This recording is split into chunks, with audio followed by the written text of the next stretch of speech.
Hi, everybody from all over the world. Welcome back to day 2 of our webinar on turning mannequin-based scenarios into 100% virtual, live, and interactive telesimulation.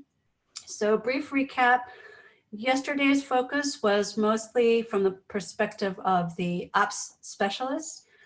And today's focus is going to be focused mostly on the coordinator's perspective of pulling something like this off. I wanted to address just one of the questions that we had from yesterday, and we'll have more time to get to questions later. The question was about learner buy-in, and did the learners buy in?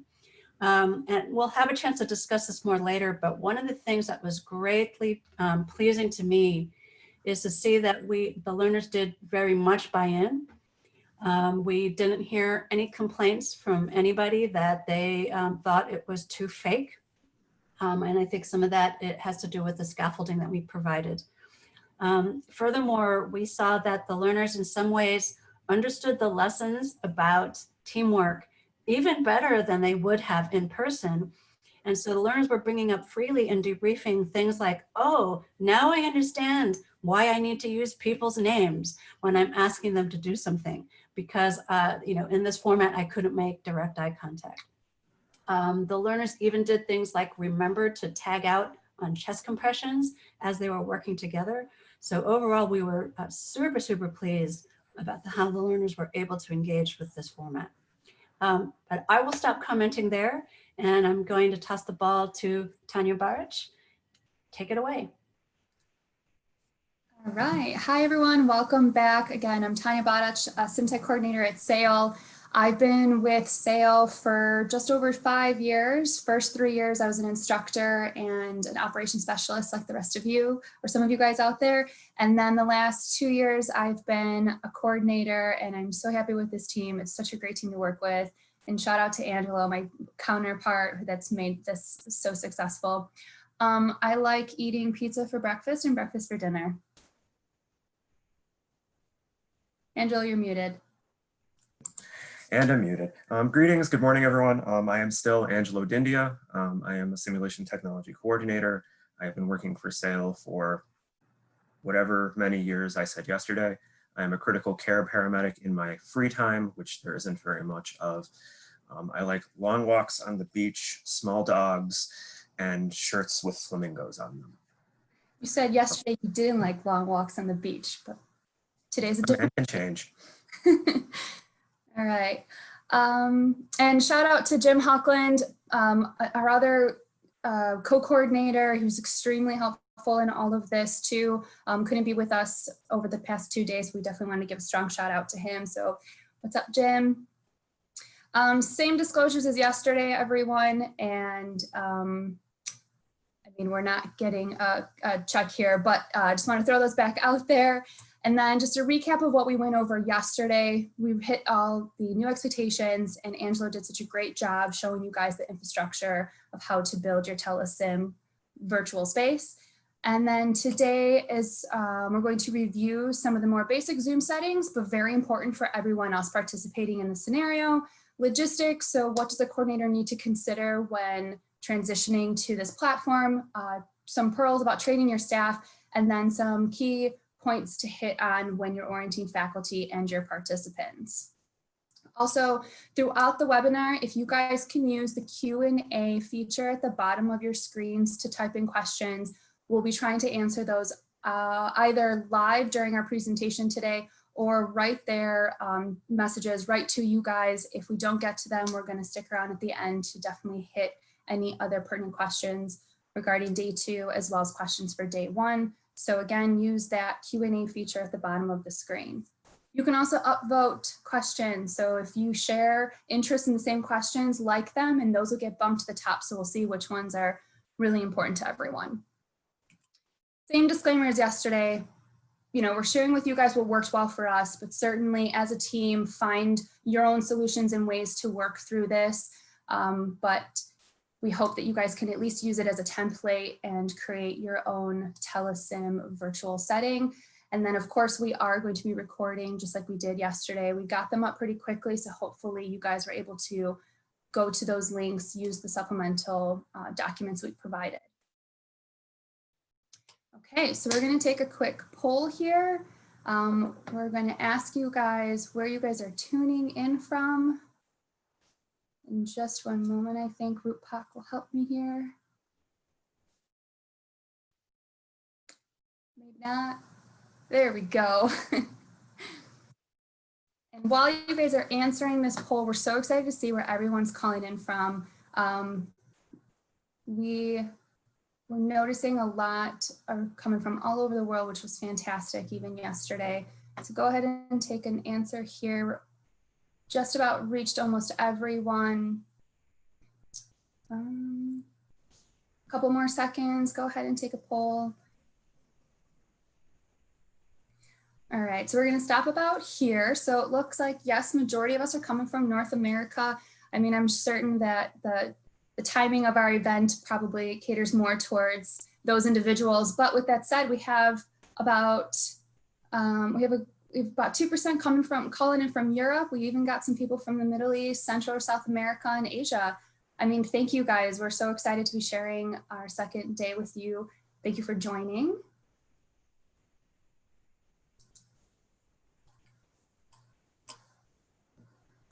All right, I'm going to pass the ball back on to Angelo.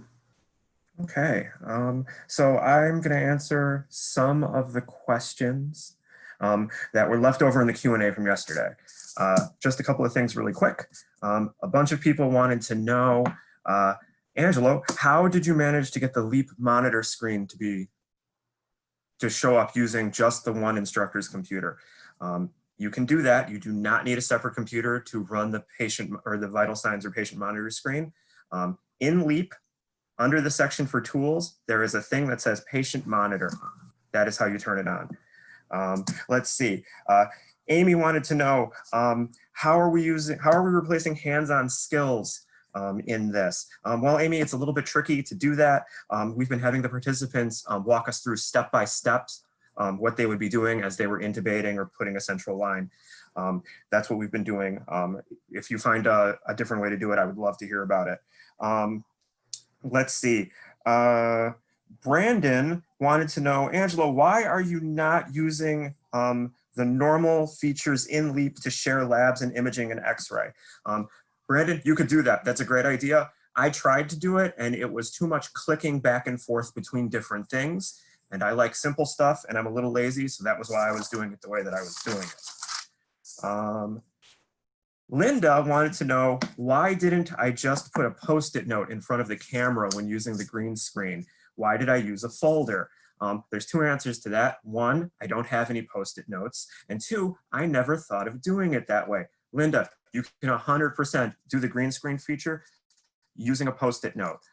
You can also use a folded up business card over your camera like this. Now no one can see me, but you guys can all see my virtual background. So that was great. I really appreciate that someone else thought of something better than what I was doing. Let's see, who else? Omar wanted to know, Angelo, how many laptops are you using to do this? Omar, I'm using one laptop to do it. I will occasionally extend my screen because I have a second screen in my house and it's easier for me that way, but you can run the whole thing using one laptop and one laptop only. One last question was, what were some of the most common technical challenges that we've run into? We have run into mostly Wi-Fi connection issues because all of our staff is in different places and the quality of the Wi-Fi where they are is a little bit different. And we have also run into issues with staff and student access to technology. Several of my best operations specialists do not have computers with webcams. So it's very hard for them to participate in any real way. And that's pretty much the highlights from the stuff that we missed yesterday. Thank you for your questions. And I will be in the Q&A answering stuff for a good portion of today. Tanya, back to you. Awesome, thank you. Thank you, Angela, for answering some of those questions. And like he said, we'll definitely follow up with any other questions that come up. So yesterday, Angelo did this amazing job showing you guys the infrastructure, showing you these awesome hidden Zoom features. But today, I'm going to review with you guys some of the more, I guess, basic yet essential Zoom settings that you'll have to share with everyone else, because we're not quite there yet. We can't rock and roll just yet. We need to make sure that everyone is well acquainted with Zoom, that they know how to set up their settings, because I promise you, having the right settings really does impact the experience that everyone is having, especially the students and even the staff when trying to communicate with all the students. So I'm going to run through all of these with you guys. So first things first, you have to ask anyone involved what device they're working on. The reason for this is because through training and running different programs, Angela and I have found that you can very well use your cell phone when calling into Zoom and run these scenarios through it, but changing the settings on cell phones are a little bit different, and you have to swipe through different screens. And then Google Chromebooks and maybe some other tablets, in their Zoom application, the settings might be located or embedded in some other area that differs from when you're using a PC or a Mac. So make sure that you can help them troubleshoot through these. We kind of just worked with them one-on-one and try to help them find it. And eventually they did. They'll have to play around with their settings if they are on those two devices, but certainly be aware of that as the coordinator, whoever is orienting the staff and the faculty and participants. One of the first settings, this is really great for the host, the coordinator of the event, to know how to create breakout rooms. There was a question about this yesterday, so I'm really glad that you guys asked.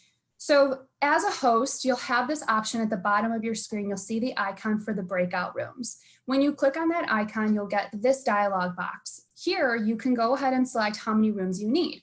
For the program I was setting up that day, I needed 3, 1 for the sim bay and 2 debriefing rooms. Then you also want to select manual. Why? Because if you select automatic, Zoom will just break up all your participants in 3 equal groups and send them wherever they want to send them. So select manual so that as the coordinator, you can pick and choose where everyone is being sent. Once you click on create rooms, you'll get this window. So to zoom in on the top here, using so many zooms, you can now rename your breakout rooms. And so once you rename your breakout rooms, you can then open up and assign people to the breakout rooms. Easy to assign. Your list of participants will come right here, so you can check on the boxes who you need to go to the sim bay, or if they're going to a debriefing room. Once you click on open rooms, you want to let your participants know that this is what they're going to see on their side. They're going to get this dialog box that says, hey, you're being invited to join the breakout room. Cool. Please click join. Their screen will it'll shrink down, it'll send them to the breakout room, and then they'll enter the breakout room and see this lovely sign.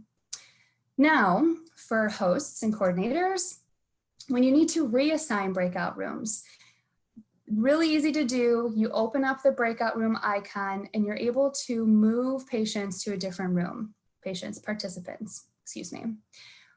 Unbeknownst to me, when I was doing this in the middle of a program, I thought when it said move to room that it would automatically send these participants to the new breakout room. That did not happen, and I was very confused, and I definitely probably made a face, was like, what? So at that point, what I realized, and what one of my staff members noticed, was that they had now the option of the breakout room icon at the bottom of their screen, and they would have to manually send themselves to the new breakout room you just assigned. So where I thought move to would send them automatically, it didn't. Everyone then will have to manually send themselves out to the new assigned breakout room. Okay. Furthermore, show your staff and your students what it's going to look like when they have to leave the breakout room, where to find the button for it. It's in the bottom right corner of their screen. Let them know not to leave the meeting, but to return to the main session. And or if the coordinator decides to just shut down all the breakout rooms, they might see this dialog box and Zoom counts you down for 60 seconds, or you could just click return to main session. That pretty much sums up breakout rooms. Again, you might just have to play around with it to get used to it. Now, furthermore, when we're sharing the screen, this is really important. Zoom defaults that when you share a screen, the screen that you're sharing fills up the entire Zoom window. But if you have people viewing it, the cluster, the Brady Bunch view of everyone's videos is going to now overlap the screen you're trying to share, covering about a third of the screen that they're seeing. So to avoid this, there's an option at the top of your screen. You'll see this bright green bar with view options next to it, and you'll click on side-by-side mode. That now will change this to this. And there's also this invisible line in between the two boxes. Someone asked yesterday, why is the monitor screen so much larger than the videos? That invisible line, you can actually shift left and right, and you can toggle and play around with how you want your settings to be set up on your end. So if you don't want the monitor screen to be that large, it doesn't have to be. If you want the videos to be smaller, you can certainly shift that left and right to help you. These might be pretty apparent to everyone, but letting your participants and staff know to go in gallery view is the ideal view, because speaker, as one can probably assume, is if one person speaking, their video will be much larger than everyone else's. So definitely advise that they sit in gallery view. And then every time anyone gets sent from the main session to a new breakout room, their video is, like I said earlier, their window is going to shrink. So once they go into the breakout room, just remind them to maximize their screen, not to enter full mode, because if you enter full mode, some of the settings might not revert to what you want them to do. So if you maximize the screen, all the settings that you've set in place will stay in place, but they just have to remember to actually maximize the screen. So that was something really important for us to share with everyone. Moving on.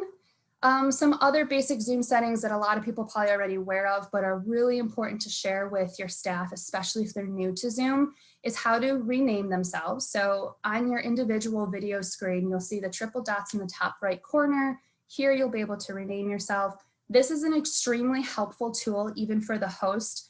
For instance, if you're running a program where you have 16 participants and you want to break them up into 4 groups of 4, as the host, you can actually also go in and rename them. So what I did is I would put a 1, 2, 3, or 4 in front of their name. So I knew who was supposed to stay together and venture out into the breakout rooms, and made it really easy for me to organize everyone. A couple other basic Zoom settings, audio and video, super easy to do. There's 2 ways of changing these. Bottom right corner, you'll see audio and video options. Also, the triple dots on each of your videos will also allow you to stop video and or mute or unmute yourself. Again, just introducing everyone to all of these different ways of doing it are really helpful, because then everyone else can kind of mess around with it and figure out how it's going to best work for them. Another really and actually important feature that Angela and I happened to just stumble upon one program that we were running is the hide non-video participants. This is a really great tool, because if you think about when the students get sent to the sim bay to run their scenario, in this room, you have the operations specialist who's not using their video. You have faculty observing who's also not using their video, and maybe a couple other staff members that are there waiting to participate in the second scenario. Whatever might happen, you have at least 2 or 3 people there that aren't using their video. What happens though is, because the way Zoom formats is that those squares, even when you're not using the video, will still appear as a black square with their name inside, taking up a lot of the Brady Bunch squares on the right-hand side of your screen. So if you go to one of those squares where someone's not using their video and go up to the triple dots, you'll be able to select hide non-video participants, which is really great because, again, in the scenario, the way the format is, only 8 squares can appear at the same time on the right-hand side. So this will counteract the problem with having to scroll through videos to see who's talking to you.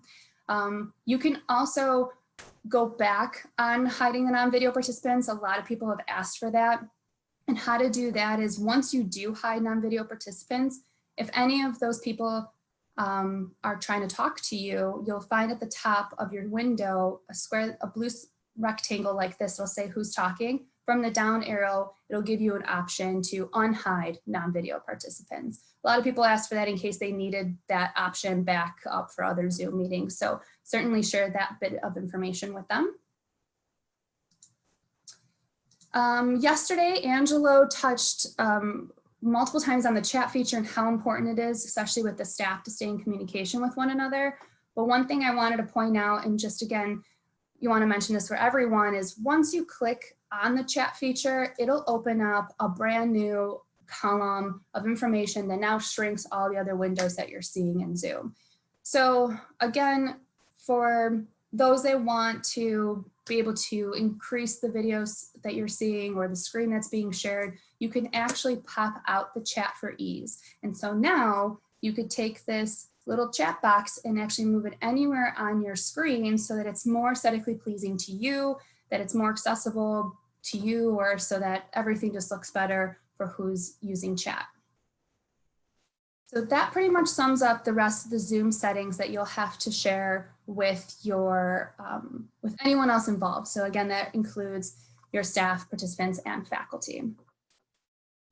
So moving on to logistics, because of course everything does come together like Rama Lama Lama, whatever that lyric says. I love the song, but I don't know how to sing it. But it's a great song, and so I just wanted to make sure that everyone knows that it will all come together and it will seem pretty flawlessly and it will run seamlessly, I promise you. So one of the first things that Angela and I touched on was picking the right scenario, or maybe not the right scenario, but picking a scenario that would be easy for us to run our first few programs. So we weighed the pros and cons with all of our scenarios. We picked one or two that we run regularly, something we're well acquainted with. We didn't want to introduce any new cases as our first couple of programs because we didn't want to add any extra stress to our staff. We're already introducing them to a new program, a new system. So the last thing we wanted to do was add on any extra stress. So what we did is we decided to run with some of our College of Medicine clerkship programs that we run. These are programs we run regularly, weekly, monthly. And then we grabbed those scenarios and we reevaluated the learning objectives. And we literally went down bullet point by bullet point to see how we can still keep those relevant in this setting. Surprise, surprise, we were able to pretty much keep all of them relevant. A lot of the College of Medicine objectives worked around, and Dr. Park kind of hit on some of these points, is about communication, teamwork, differentials, intervention. So these are all things that they would communicate with one another. Great.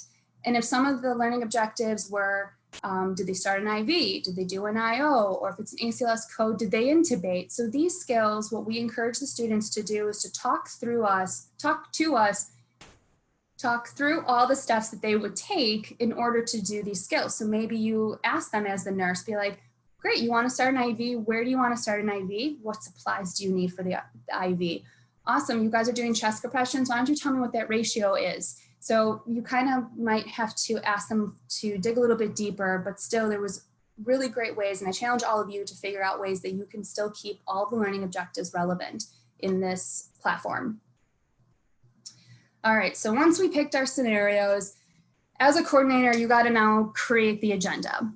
By no means am I asking you guys to reinvent the wheel. You guys are great coordinators. Your programs are kind of set. So yes, keep things as usual as you can. Keep everything as the same as possible, but know that there are certain criteria you'll have to take in consideration.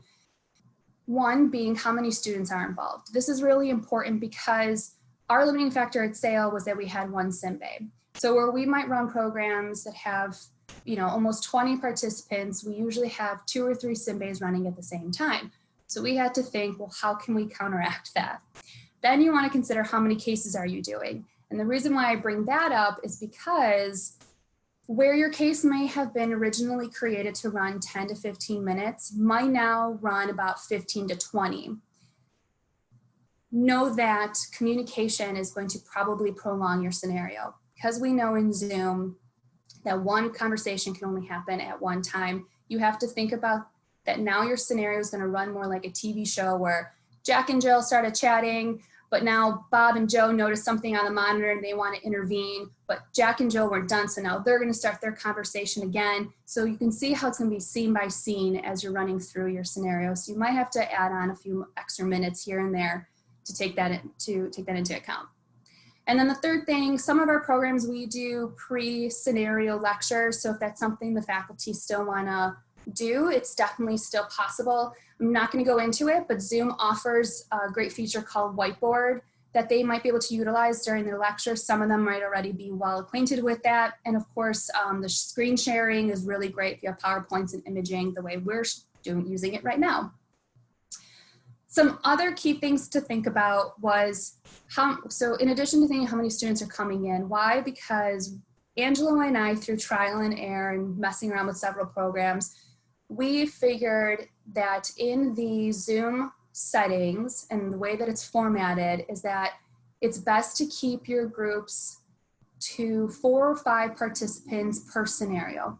I repeat, 4 to 5 participants per scenario, not per program. Rest assured, you can still run a program that's more than that, but when they're actually in the breakout room running a scenario, because of the way that Zoom only allows 8 squares to be viewed when you're sharing a screen, keeping it to 4 to 5 allows those 4 to 5 students, your patient, your nurse, and if you have a spouse in the scenario, all together, 8 videos fits very nicely.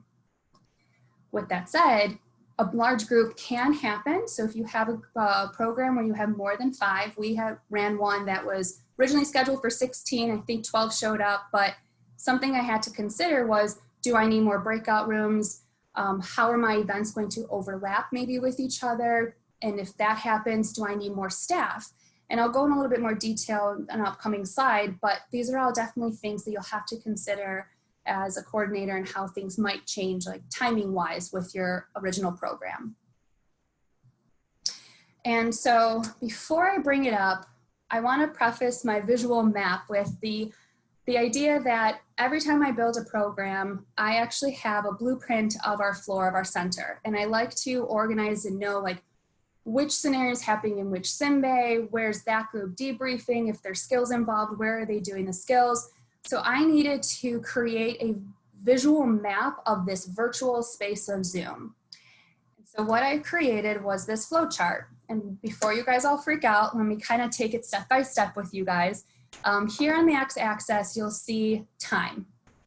Then every diamond you see, this is the main session. And the reason why I bring this up is because in order to move from one breakout room to another, they have to come back to the main session where I have to reassign them to a new breakout room. So I needed to include that. Then all 4 of these groups are going to run the same scenario, but because our limiting factor is 1 sim bay, they can't do it all simultaneously. So one group has to run sim, then they get sent to another breakout room to hang out, while group 2 goes into sim, then they get sent to the same breakout room and they debrief together. Mind you, while this is now happening over here in the left field, you have group 3 starting their scenario, and then they get sent out to now this other breakout room before group 4, and they wait for group 4 before they do their debrief. So it makes a lot of sense if you kind of look at it, but creating this visual map of what's going on will really help coordinators kind of manage everything and keep it copacetic. Then once you're done with scenario 1, you can repeat this for scenario 2, which is what we had to do for one of our programs. It actually went really well. I think the program was scheduled for 3.5 hours, and I think we only went over 30 minutes, which is actually pretty good considering our limiting factor of only having 1 day.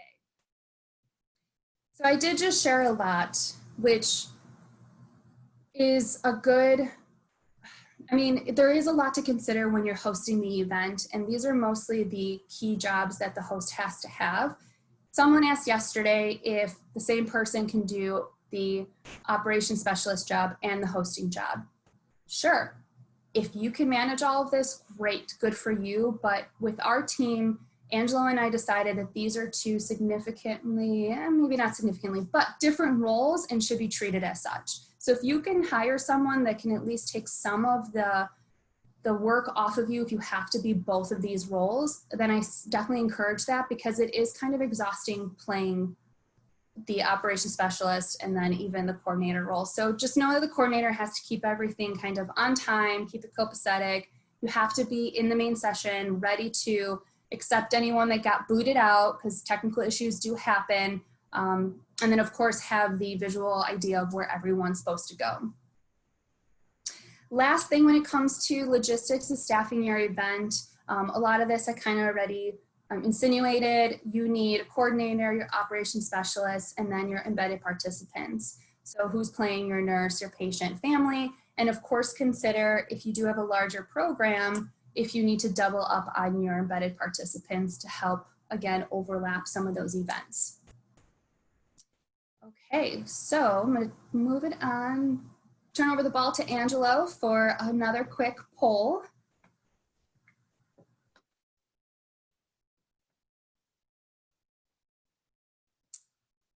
All right, guys, so we just kind of want to throw out another question here of currently where you're working from. Some people are still able to work from their office, which is awesome. Some people decide, hey, you know what, I can't even work from home because separating the two totally, I'm unable of separating the two. So maybe there's some temporary space they're working from. It looks like majority of you guys are from home. Same here. Say hello to my elephant that's hanging up here because I don't have any pets, but all right. So we'll close this out. It looks like majority of you guys are calling in from home. So welcome to my home. Welcome to Angelo's home. And I'm going to turn it over now to Angelo. Hello again, everybody. Thank you for taking our poll. I'm always love to learn a little bit more about the people who I'm talking to. We're going to talk real quickly about, if I can get PowerPoint to work, about the training that you're going to have to do in order to bring your people up to speed. I'd wanted to put a real good quote here because I don't have a lot of time and I like to share a lot of things. And my quote was going to be from famous mathematician Ian Malcolm. It's about change. It's change is like death. You don't know what it looks like until you're standing at the gates. And then I realized that that wasn't the actual quote that I wanted from Jurassic Park. And it was a little bit dark. So I changed to Alan Grant's quote, "The world has just changed so radically and we're all running to catch up," which is exactly what we're all doing right now. If you have people who are working for you, who are going to be doing sim for you, those people are also trying to catch up. So you can't just take people who were good at sim in your sim center, sign them onto Zoom, and then throw them at this. You have to give them a chance to get comfortable with it. You have to provide them some basic training and a little bit of re-education. So one of the things that we noticed is that the job duties that our staff was accustomed to during simulation, some of their responsibilities had changed, and we had to spell that kind of stuff out for them. Pre-COVID, our staff, our embedded participants were responsible for things like orientation and pre-briefing and so forth and so on. Now that job is no longer their responsibility. That's done by a coordinator so that it can be standardized better. This was something that seems like it should be easy for people to grasp, but because you're changing an established workflow, it's something that we needed to spell out. Communication as staff, that had changed drastically for all of us. We used to all stay in touch via headsets. The operator in the control room could hear and talk to the embedded participants. That's not something that we have access to, obviously, anymore. So we had to figure out ways to adapt. We had to train people to use the things that we had decided we were going to implement for this. Right now, we're using Google Hangouts to chat back and forth, and we're also using text chains. Is that the best solution? I don't know. It's what's working for us right now. But your staff needs to know that you have an idea and a solution ready for them. So you have to provide that for them. Your staff has to be ready to do a lot more listening now. That was one of the biggest changes that we've noted during simulation. They, just like the students, they can't rely on the visual stimuli that they used to be able to rely on during a simulation. No longer can they see that student A walked to the head of the bed and started managing airway while student B went to start an IV. They have to listen, not that they weren't listening well before, but they have to listen more to the things that are being verbalized and said. And I've encouraged all of my staff to take notes so that way they don't miss anything or forget anything. You need to really know your case. They need to know it solidly. We are providing copies of our cases out into the wild for the staff. We used to have them return to us at the end of the simulation so they didn't get out, but we're providing it to them so that they can study them a lot more intently than they used to before. Because of the medium that we're using now, there has to be knowledge of all of the parts, not just the one that they were specifically playing. So you have to think about these things and you have to explain it very carefully to your staff before you throw them at this, so that way they understand what's going to come at them. You have to provide some very specific to Zoom training for people We're about 3 or 4 weeks into this, so I feel like Zoom has kind of just become a thing that's prevalent in all of our lives, but you can't rely on that. The first training hurdle that we found was, were people able to sign on to Zoom, actually get there and sign on? If everyone who was invited to a training was able to do that, we were like, yes, all right, we're good, we can start now. Some people have issues though. Some people's computers couldn't handle it. We have a couple of very good operations specialists who don't have webcams. We have some people who are trying to participate and work solely via their phone. You need to know this stuff before you start. Let's see. You need to orient them to obviously Zoom features like how to chat and use the chat box to communicate back and forth. One of the things that I stressed very much during training was that the chat feature has a private chat, which is not actually private. If you're saving a recording, a transcript will be generated. And you need to be upfront with them. They can't think that they're in a private space and then later find out that they're not. You need to orient them to the idea of a virtual space. It's a very kind of nebulous concept, but they have to understand that there is a main session in Zoom, and then at least what we're doing is creating smaller breakout rooms or sim bays, or however you want to think about them, different sessions. That idea, for some people, it's very hard for them to get behind. You might want to consider using a visual aid. So one of the things that we had to talk a lot about was Zoom etiquette, just because it's not something that a lot of our staff really was prepared for. It may seem odd to have to tell somebody that they have to work in their uniform, but we had to make sure, because we wanted to have realistic expectations and we wanted to make sure no one was making any assumptions, we were very clear. When you're working, you're wearing the scrubs that you normally would when you're here during simulation. You have to be very conscious of the room that you're in and what's behind you. Some places are appropriate for Zoom, some aren't. An office is fine. Your garage, maybe. Sitting on the floor, laying in your bed, those things are different. You can't be doing stuff like that. One of the things we didn't really think about was the fact that most of our staff cohabitates with somebody. You have to tell the people, they have to know to tell the people that they live with that they're working. Otherwise you have children and spouses and significant others and roommates wandering in and out of the simulation, and that takes the fidelity down.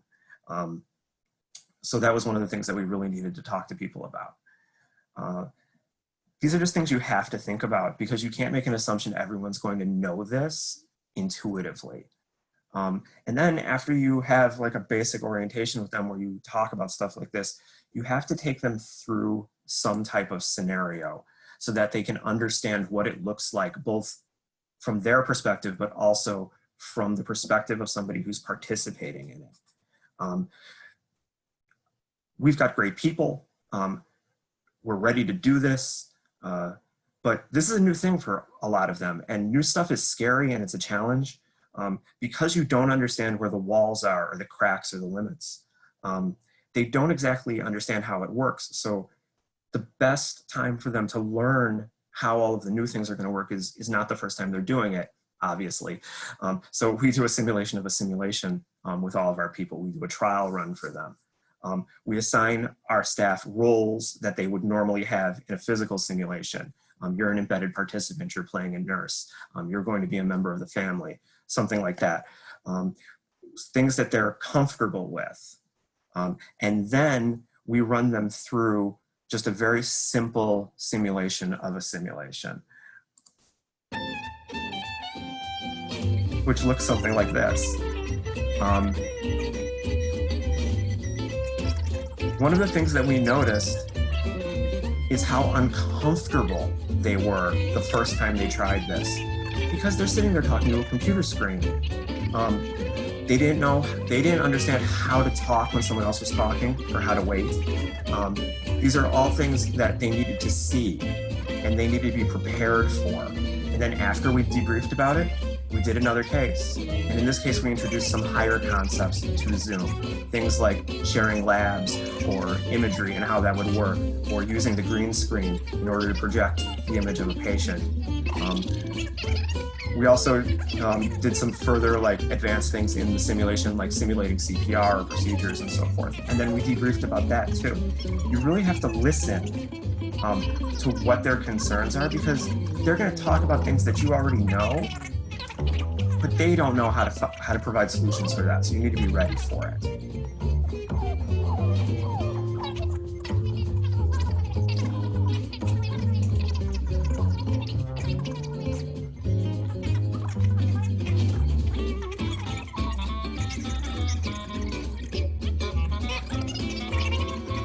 One of the things that I was very conscious to remind them of is the way that this is it's not better or it's worse than what we were doing before. It's just different. And we really tried to sell everybody on it. We acknowledged that it was different, but that's great. It's different. Move on from it.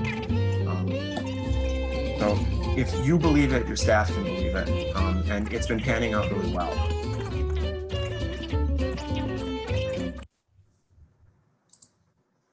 So I'm going to throw it back to Tanya. And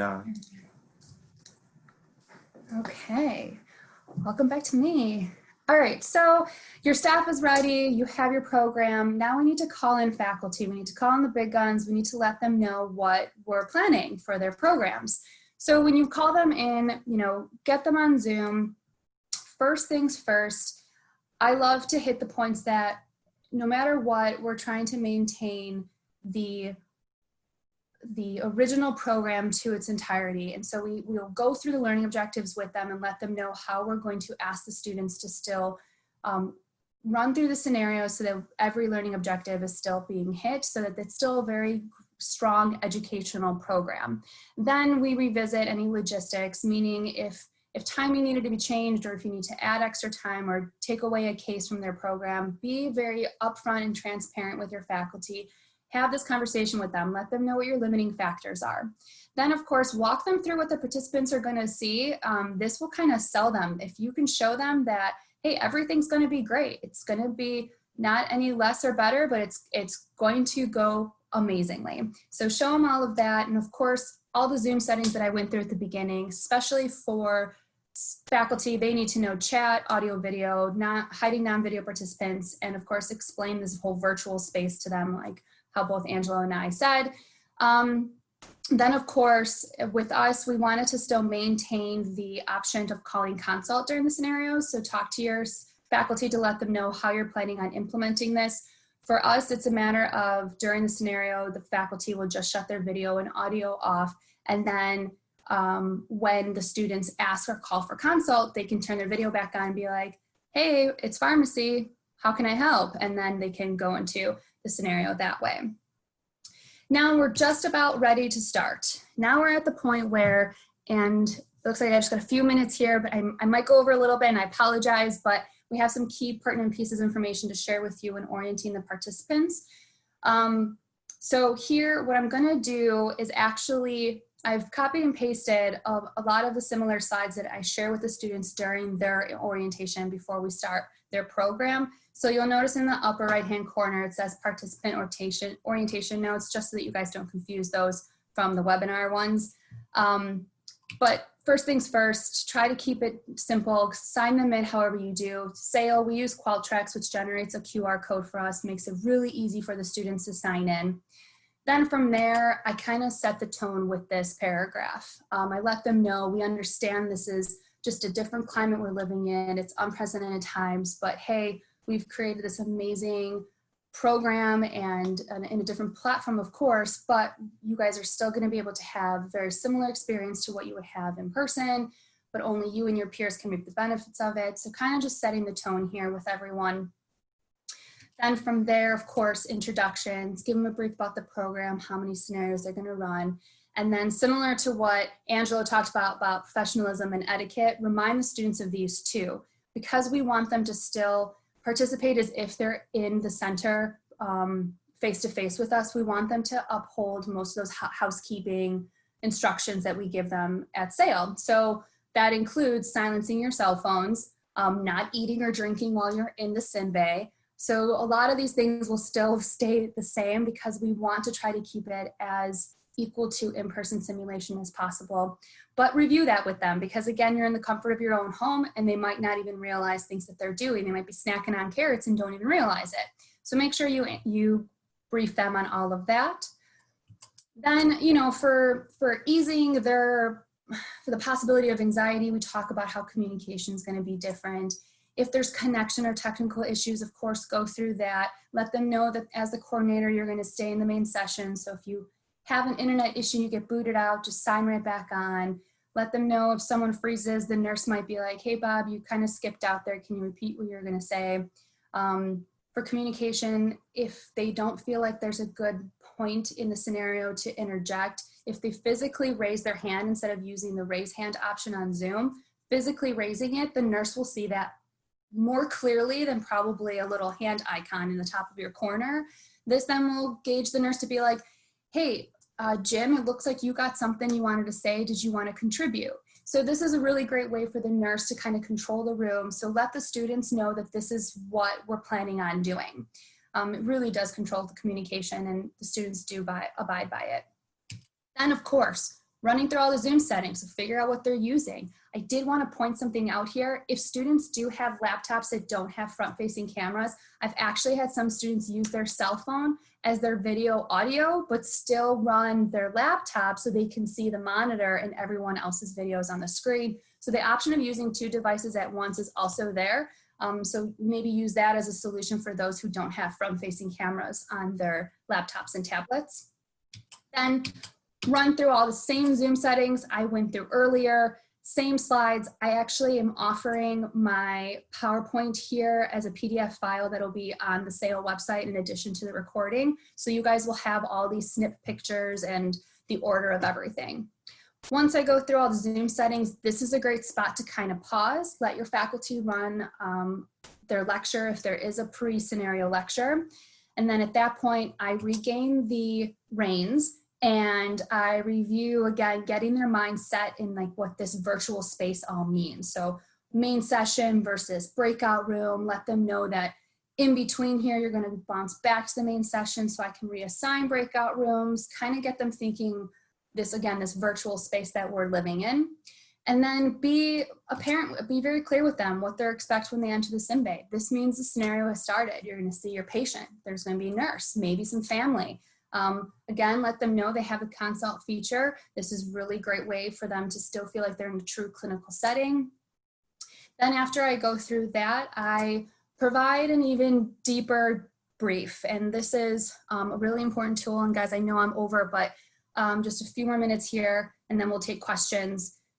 What we realized is that we had to do a little extra thinking when it came to the fiction contract. I'm clearly not going to read through this with you guys, but this is pretty much what I read verbatim to every student before. So what we realize is that the typical fiction contract in an in-person setting is different. And what we realized, we needed to add a little support and instruction to the original fiction contract. And that's kind of what this does here. So I review buy-in with them. I encourage them to get up out of their seats, maybe grab your stethoscope, put it on you, do the abdominal assessment on your own body. I tell them, I encourage them to get up out of their seats and get moving, pretend like they're actually in that scenario with their patient to feel a better connection to the experience. Then I explicitly share with them that they will have to explicitly share with them that they have to verbalize every step along the way, which we mentioned before. If they want long sounds, great. What are you going to do to get your long sounds? Great. I'm going to take my stethoscope and I'm going to take a listen. I want to start an IV? Awesome. Tell me where, what do you need? Be very explicit with your medications, dosages, routes.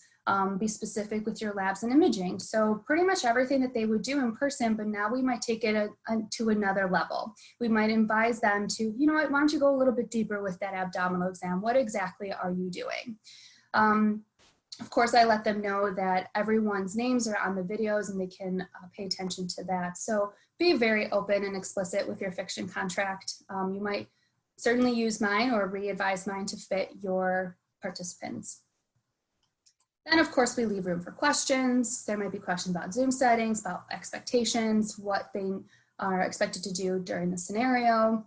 And then after that, I go through showing them what it's going to look like when I send them to the sim bay, how to leave the sim bay. And then after that, when they debrief and we're concluding the program, we provide an evaluation to all of our students. So again, we use a QR code, really easy to do that. And then I even challenge maybe some of you out there to even provide a general survey regarding tech-based simulation in the Telesim platform. We've got some amazing feedback from students as well as faculty. I've had them all participate in this. So yes, that's pretty much the participant orientation. And I guess that pretty much sums up the coordinator role of running a Telesim simulation or program. Hopefully everything kind of made sense, but again, we're going to offer all of these documents for you guys and recording to it. So before we head over to questions, I'm going to turn the ball over to Dr. Park. She has a few announcements of some upcoming events that are going to be happening very short or soon. And then we will certainly touch with questions, and Angela and I are going to hang out probably to 15, 20 minutes to answer some of these questions you guys still have. Have at it. All right, great. So Tanya, I'll need you to advance the slide for me. Oh, yes. So we have coming up tomorrow our wonderful colleagues at University of Minnesota. They're going to talk about using simulation to provide direct support for clinicians on the front lines, hitting topics like central line training, use of glow germ, and other really cool topics. So we actually ourselves are in the midst of designing a new innovation on kind of an intubation tent. And so we do need to learn something about glow germ, so I will be tuning in. And then after that, next Wednesday, we have from here at UIC an exciting session that's going to be about using Zoom to audition potential standardized patients. So, as they say in show business, the show must go on. We also are anticipating, as during the recovery period, there's going to be a really overwhelming demand for us to provide programming. So we need to keep the ball rolling. So please tune in if you want to hear about that. Thank you. Thank you, Dr. Park. And so now we will bring Angelo back on the air. Dr. Park, stick around too in case there's a question that maybe you can help answer. How do you guys want to do this? Angelo, you just kind of want to go through some Q&A there and see which ones we can answer. Let's see what we've got. To everyone in the Q&A, I want to thank you all for reminding me of what the early 2000s were like in chat rooms and instant messenger. I apologize if I messed up the spelling on any of my replies to any of you. Somebody would like to know, Tanya, what we think the benefits are of using breakout rooms over having multiple concurrent Zoom sessions all going on at once. Ooh, I think off the top of my head, the hardest part I can see there is that I don't think you can be in more than one Zoom meeting at a time. So if you as the host are running one Zoom meeting, I couldn't go right now and start another Zoom meeting privately with Angelo. So you'll have to start with one Zoom meeting, and then that main session will be kind of where everyone congregates. And the benefit to using the breakout rooms is it kind of organizes your larger volume of participants. So maybe you could have everyone kind of hang out in the main session so you can have direct contact with them as a coordinator, and then have your breakout rooms similar to the graph that I showed where all of the events will occur and then they bounce back to the main session. I've even played around with the idea of maybe having an extra breakout room as a staging room for any extra staff that aren't maybe participating in the first scenario, but will participate in later scenarios. So yeah, I think it's because you can't have more than one Zoom meeting going on at the same time.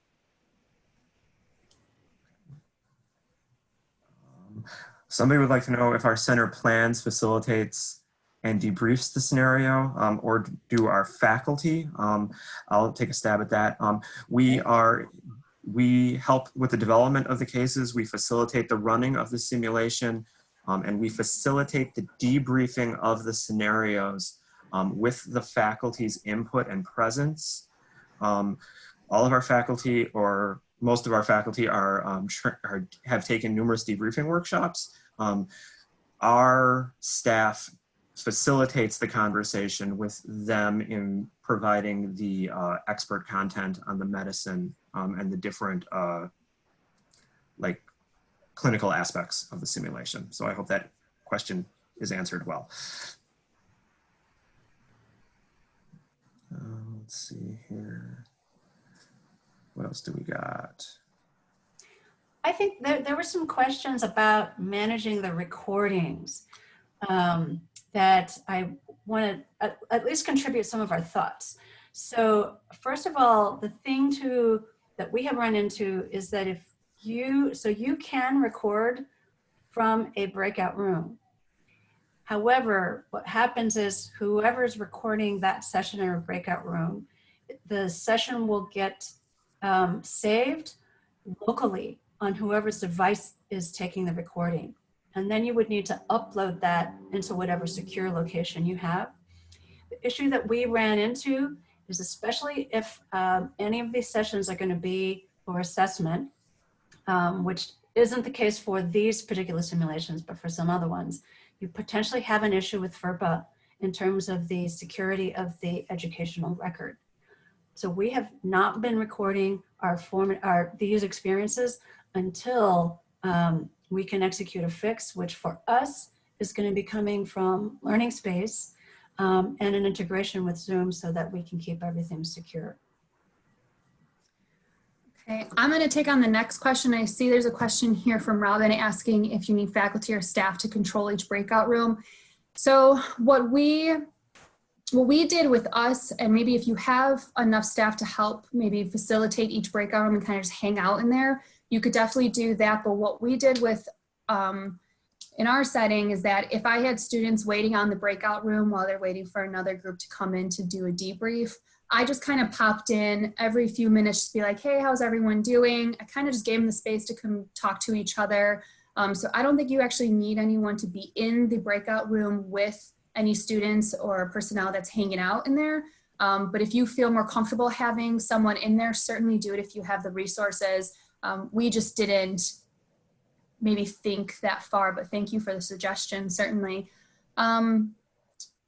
Really quickly before I see another question about like center dynamics, like who you need. So again, I do want to stress that whoever's coordinating should be maybe a different person from who's running the operations. Like Angelo's job, us two tag team every program that we do. He stays in the sim bay and he runs all the scenarios, and I kind of float around, mostly staying in the main session, but I kind of float around to make sure everything's kind of running smoothly. I have to make sure that if there's technical issues that I'm present to let people back into the meeting. So there is two significantly different roles here that we went over. But if you can hire people to help take the load off of you guys, certainly do it. We just, I don't know, call us controlling, but we kind of just wanted to run the two roles ourselves. And we're blessed in the fact that there's two of us available to do it, and that dynamics might not be available elsewhere. It's a doable process for one person, but it takes a lot of the load off if you have somebody to split the job with.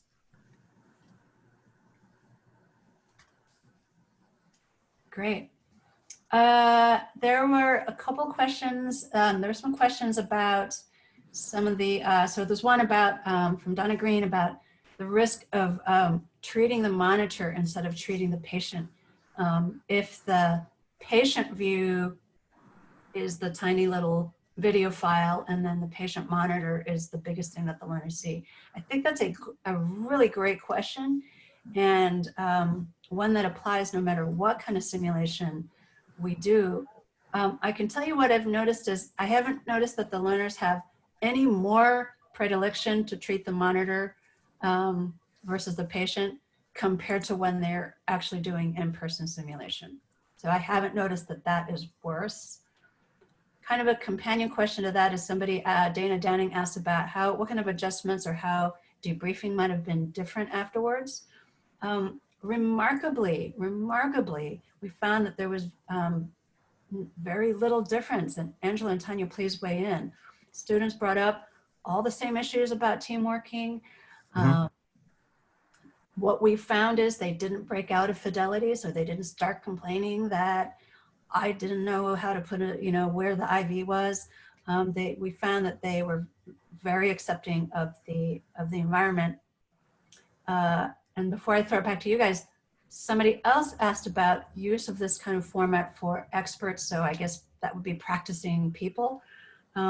We haven't really run it for faculty or practicing clinicians yet. However, based on what we've seen from med students through residents, that the buy-in hasn't really been a problem.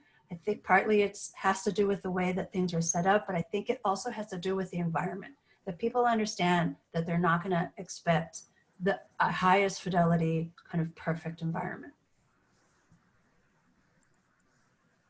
I have to piggyback what she said, what Dr. Park just brought up is, it's true. We really did see, after I provided an updated version of the fiction contract, you really saw the students kind of take just that responsibility of, hey, we're in a different setting, so we do need to be very, clear and verbalize every step that we're doing. And you kind of see this natural thing just come out of them, like they just know what they have to present to us so that we can give them or progress through the scenario the way that we normally would. I mean, if that doesn't organically happen with your students, as the embedded participants, maybe ask them, be like, maybe dig a little bit deeper. Tell me what you need. Tell me what's going on. What are you looking for? So you can kind of dig a little bit deeper with that. There's a question here that I'd like to address. Rebecca wants to know how we're overcoming some of the Zoom security issues. Though no platform is perfect, and no simulation center, truthfully, if you think about it, is 100% secured from people just wandering in. The best preventative things that we have done in order to mitigate these things like Zoom bombers and so forth is password protecting the meetings. So the students all have their password to get in, and using a breakout room, or not a breakout room, rather, a meeting room. Wait, Tanya, what's the word I'm looking for here? Waiting room, a waiting room. There we go. Sorry, it's been a long day. Using a waiting room before we admit people to the simulation session. We have been having faculty provide us with a list of the learners or participants who are going to be showing up.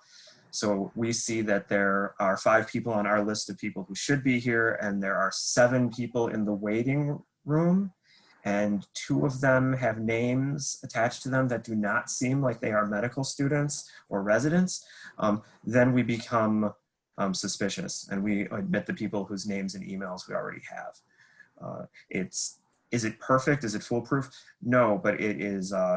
Right now, I think that it's probably about as secure as we can get given the current circumstances. You can also make participants pre-register, like you guys all did for the webinar, and that's another option that you can take.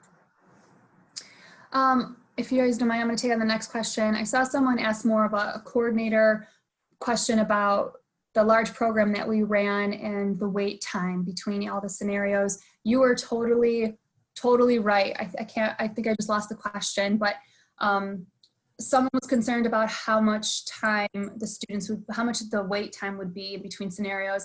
And in retrospect, because that program was already previously scheduled for that day and time, and all the students were already emailed about their clerkship simulation, we didn't have enough room or time to change that. But what I would definitely consider for future programs is maybe considering different start times.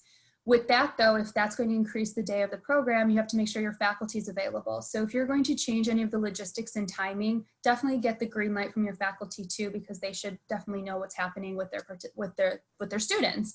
But yes, in retrospect, I think I would have considered maybe different start times, but just know that you'll have to orient all the students before they start their simulation. And that takes, I think I clocked myself in at like 20 minutes with my orientation.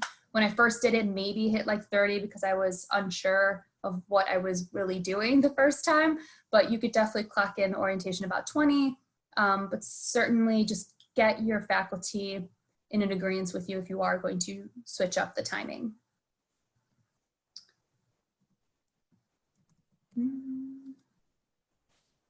Anyone else have the next question? Let's see what else we've got here in the Q&A. Oh, someone was asking a little bit more about if the students can observe the scenario from the main session.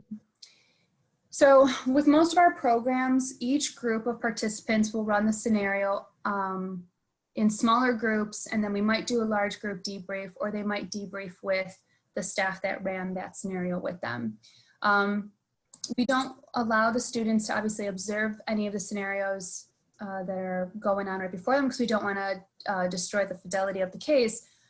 But if you do have a program where, you know, the faculty says, hey, I want 3 to be lead on this case and the other 2 to observe, they certainly can. Send them out to the breakout room with everyone else, but then have them just turn off their video so that they aren't distracting again in the 8 videos that Zoom allows us to have pull up when you're sharing a screen. So just have them turn off their video and audio, and then they can observe the entire scenario if that's what, if that's how faculty wants to run their program. There's certainly ways around it.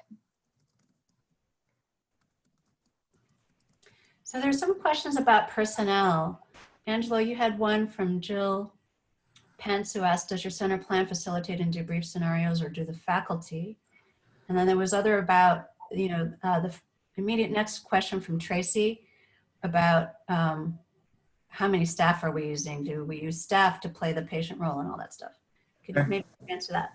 Yeah, sure, of course. So one of the things I want to just preface my answer with is we are attempting to keep things as close to pre-COVID staffing levels for things as we can for everyone's benefit.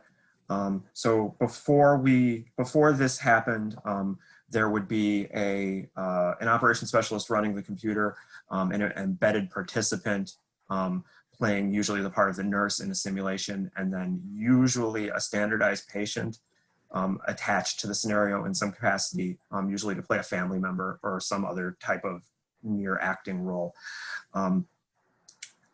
We are still involving those 3 people in our simulation with the addition of my presence as an operations specialist. And again, I am present in that capacity because I have the simulation software computers.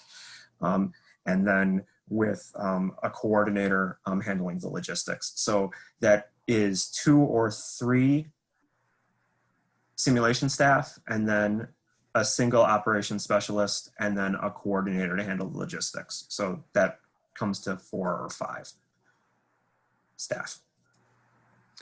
And someone asked about like where the staff kind of stage themselves during the program again.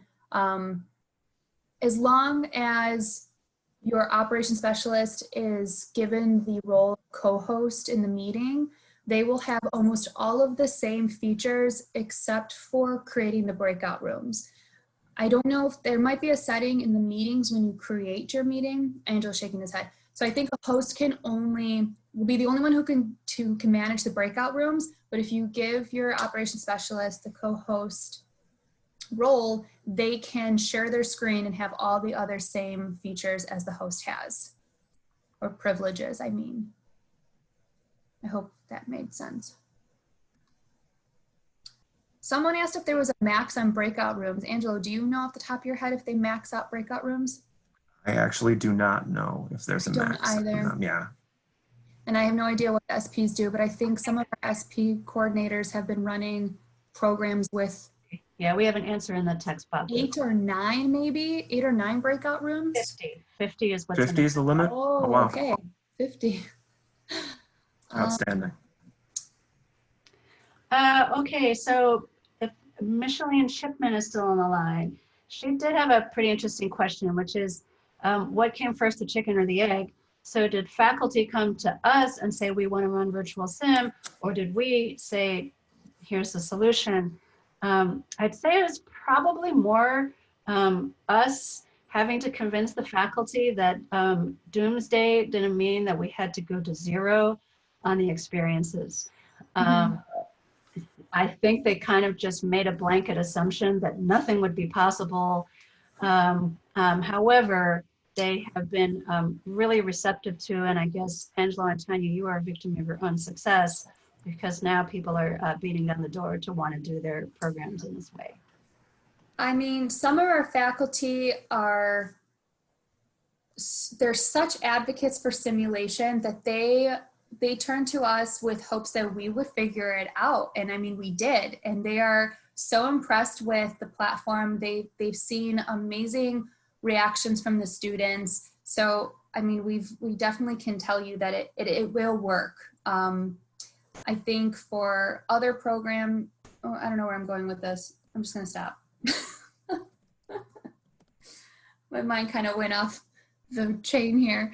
Angela, do you have anything to add about our faculty? I mean, we've got compliments too from them. No, we definitely,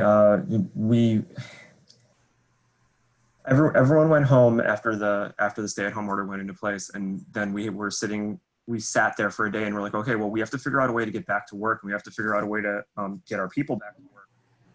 And then we have to figure out a way to still give a product out as good as what we were doing before. So we hashed it out and we did the legwork and we figured it out. And then we went to the individual faculty members for our clerkships and for our programs. And we were like, we can still do this. Let us show you how. And the almost universal response was, wait, what? You can do what? And it took, I mean, everyone was very positive and receptive about it, but some people were like, how? Explain it to us. And once you got over that initial shock, we hit the ground running with it. And the response has been pretty universally good. I mean, there's always going to be things that we could do better, but everything that we could do better, we learn from.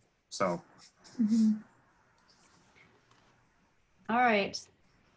Well, it's almost 12:15. Any other, Tanya and Angela, any other of the items from the Q&A? Otherwise, we would definitely invite you all to email us. You have Tanya and Angela's contact information and we can continue the conversation. No, I mean, I'm sorry, there was just so many things here, but I think we pretty much hit the top questions here. So again, just like Dr. Park said, email us, guys. We're here to help and answer any other questions that might come up. Great. Everyone, have a All great right. Thank you, everyone. morning, day, or evening. Yes. And catch the post of the webinar and any other supplemental information we're going to share with you guys on our website. That's also on this slideshow here for you guys. Thanks very much.